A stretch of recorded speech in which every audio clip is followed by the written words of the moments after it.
Olá pessoal, tudo bem? Espero que todos estejam bem. Dando continuidade à leitura da obra Fenômeno UFO, hoje eu gostaria de apresentar para vocês o seguinte título: A narrativa toma forma. O impacto maior dos avistamentos, porém, mal começara. Em uma sociedade loucamente apaixonada por todas as coisas tecnológicas, a ideia de misteriosas naves discoides no céu era encantadora demais para desaparecer por completo, e a cultura popular norte-americana saltou a bordo dos discos voadores com entusiasmo antes do fim da onda.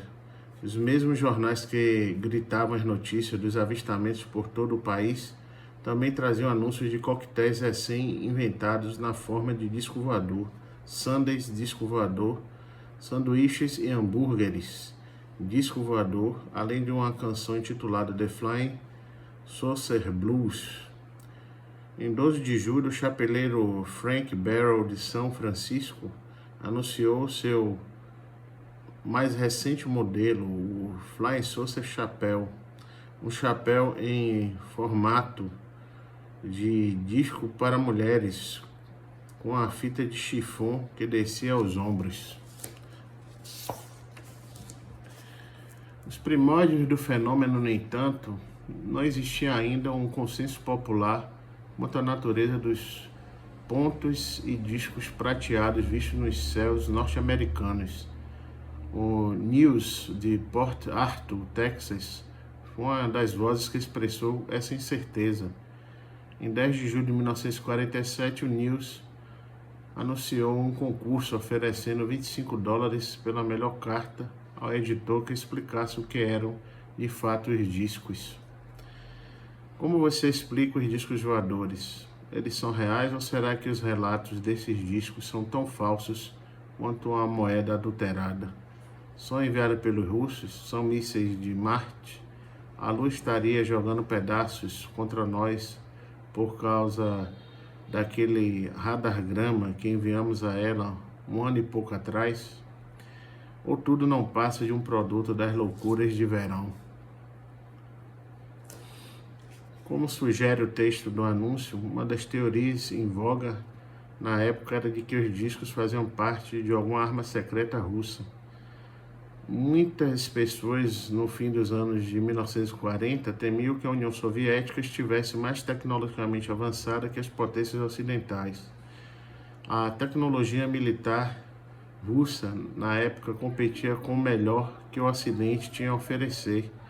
E desde o sucesso do primeiro teste nuclear da Rússia, em 1949, até o espantoso voo espacial do Sputnik 1, em 1957, as preocupações quanto à proeza científica soviética não eram absurdas. Outra teoria popular na época era de que os discos seriam fruto de uma tecnologia militar secreta norte-americana, ainda não pronta para divulgação, estando envolta no mesmo mistério do Projeto Manhattan, que só veio à tona com a explosão em Hiroshima. O ocultista Manly Palmer Hall foi um dos que afirmaram que os russos não seriam tolos a ponto de testar uma tecnologia nova e exótica no espaço aéreo norte-americano, onde um único erro daria acesso aos piores inimigos da União Soviética à sua arma secreta. O próprio Hall argumentava que os discos deviam ser, isso sim, uma invenção norte-americana, e ele se tornou o primeiro dentre várias gerações a sofrer embaraço público a afirmar que o segredo por trás dos discos logo seria revelado pelo governo dos Estados Unidos. As conclusões de Hall, porém, não eram compartilhadas pelos ocultistas de sua época. Um ocultista muito mais típico era Mid Lane, cujas notáveis previsões do fenômeno UFO foram mencionadas no capítulo 1. Lane e sua fundação Borderland de pesquisa científica estudaram os relatos de discos voadores atentamente e chegaram à conclusão de que as naves não eram veículos materiais de planetas físicos. Em seu panfleto mimeografado sobre o assunto, The Othership Mystery and Its Solution, de 1950, Lane argumentava que os discos voadores eram de natureza etérica, ou seja, compostos da substância sutil entre a mente e a matéria.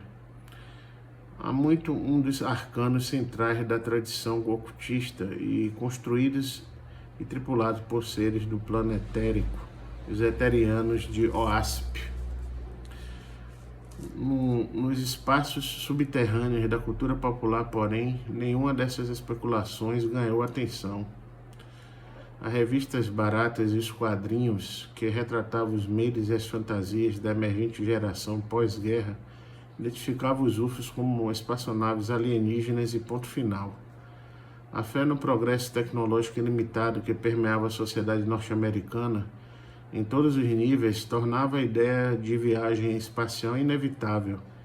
E se nós podíamos ir até lá, era perfeitamente possível para os leitores de ficção científica que seres de Marte ou outros mundos pudessem ter chegado aqui antes da humanidade.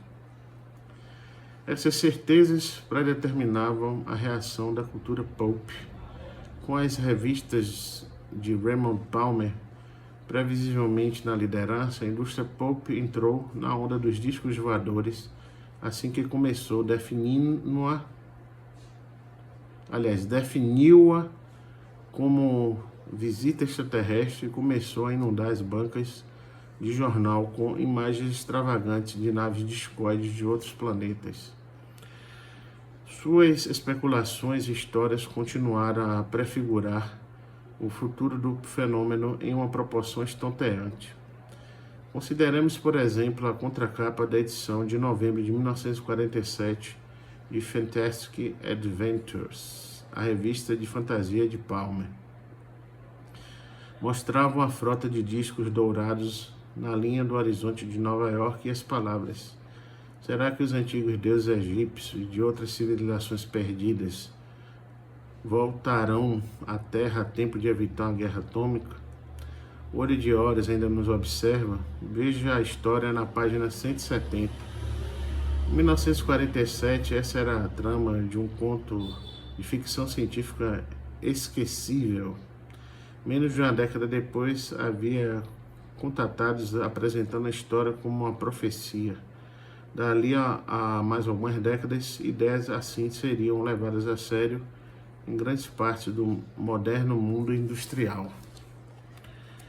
Observando com especial habilidade a reação entusiástica de seu público, Palmer começou a planejar uma edição inteira de Amazing Stories dedicada aos UFOs para 1948.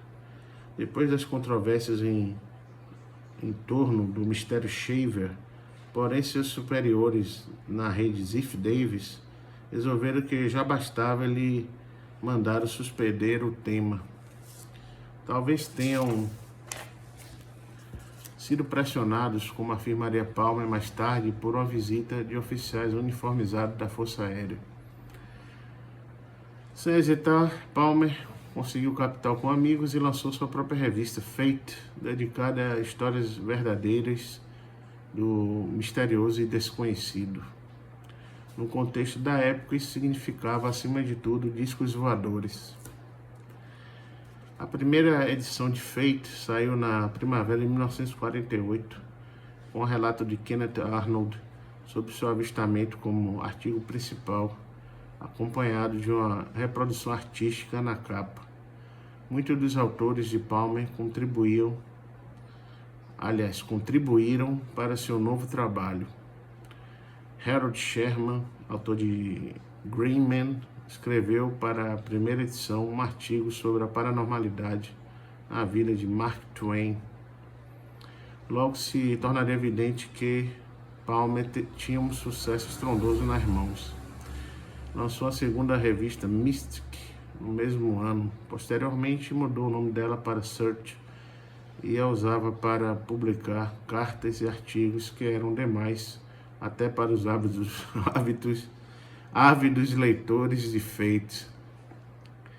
Em 1949, após várias brigas com seus chefes na Ziff Davis, ele se demitiu do cargo de editor da Amazing Stories e Fantastic Adventures para se dedicar em tempo integral ao seu próprio império pulp. A indústria pop e seu público logo se tornaram um trampolim do qual a hipótese extraterrestre saltou para a cultura norte-americana com uma velocidade estonteante. Em 1948, o herói de quadrinho dos jornais, Buck Rogers, enfrentava seres de um planeta distante que vieram à Terra em discos voadores, na história The Adventure of the Flying Saucers. Em 1950, Leo Abner, o herói dos quadrinhos de mesmo nome, enormemente populares de All Cap, pegou uma carona em um disco voador pilotado por um marciano de 3 cabeças. Os fãs de quadrinhos de jornais compravam também discos voadores de papelão, que podiam ser recortados, montados e atirados no ar. Mais ou menos nessa época, Hollywood entrou na primeira onda extraterrestre.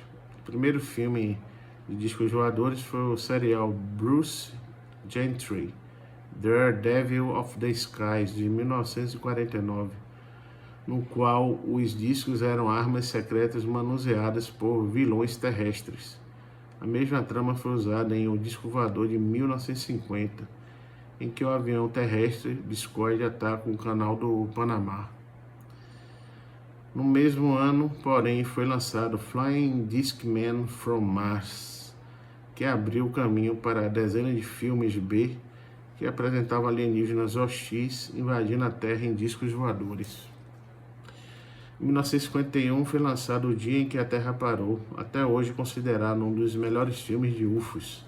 A trama, que mostra um extraterrestre sábio chegando à Terra para alertar seus habitantes dos perigos de uma guerra nuclear, deixou ecos na imaginação coletiva que permanece até nossos dias. Embora se baseie em um conto de ficção científica anterior ao Green Man, de Harold Sherman, tomou-lhe emprestada a ideia de que a tecnologia extraterrestre podia deter todo e qualquer equipamento elétrico terrestre. Vale lembrar que em 1951 ninguém ainda relatara esse efeito em um verdadeiro avistamento de UFO, mas isso não tardaria a acontecer.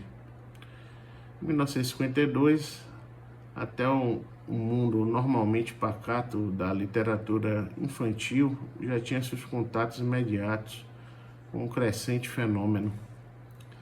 Suzy Saucer and Ronnie Rocket, de Stella Clare, ilustrado por Edward Andrews, visava ao ambiente pré-escolar, enquanto o best-seller The Spaceship Under the Apple Tree, de Louis Slobokin, apelava para os irmãos mais velhos. No mesmo ano, a Glencoe Model lançou o primeiro kit de UFO, um disco estiloso com asas, motores de foguete e uma cúpula através da qual seu piloto extraterrestre, com orelhas pontudas, podia observar as paisagens terrestres. Esse desfile constante de UFOs na cultura popular se mostrou profético. Em 1952, os discos voadores voltaram com força total, e o que a princípio parecia um modismo pós-guerra se converteu em questão séria aos olhos de muitos norte-americanos. Então, pessoal, essa foi a leitura de hoje. Agradeço então pela atenção de todos e até breve.